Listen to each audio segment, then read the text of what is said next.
Good evening, and welcome to another season of Moviedrome. Tonight's film, Assault on Precinct 13, is the second film directed by John Carpenter. It has a tremendous cult reputation, as does his first film, Dark Star, which he co-wrote and co-directed with Dan O'Banion. Dark Star was a science fiction comedy about surfers in space. Its subplot, about a large ball-shaped alien with webbed feet loose aboard the spaceship, became the basic structure of Alien, which O'Banion also wrote. In Assault on Precinct 13, Carpenter goes it alone. Well, not alone exactly. The film is a complicated series of borrowings from other films, in particular Rio Bravo and the most inspirational of all cult movies, Night of the Living Dead. Carpenter also borrows lines of dialogue from Once Upon a Time in the West. In this sense, the film is a cultist's dream. Charles Bronson said that line to Henry Fonda. That's what Angie Dickinson told John Wayne.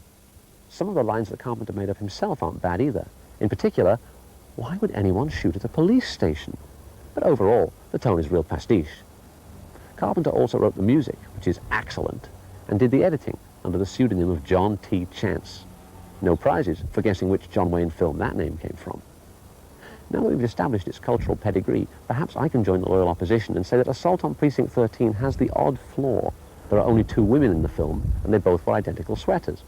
They have identical shapes, too. Basically, it's another gun fetishist shoot-'em-up, a sort of a cut-price Terminator, which we'll also see later in this season. It's big on action, but sort of low on wit. If you compare it to The Honeymoon Killers, which is also part of this year's Moviedrome collection, Honeymoon Killers has no guns at all, and almost no on-screen violence, but it's genuinely frightening, and well acted, too. Ditto for Dead of Night, which we shall also see.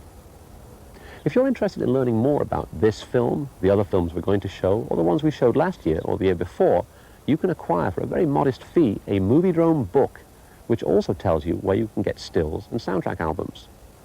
That's all for now. Take cover. Here comes Assault on Precinct 13.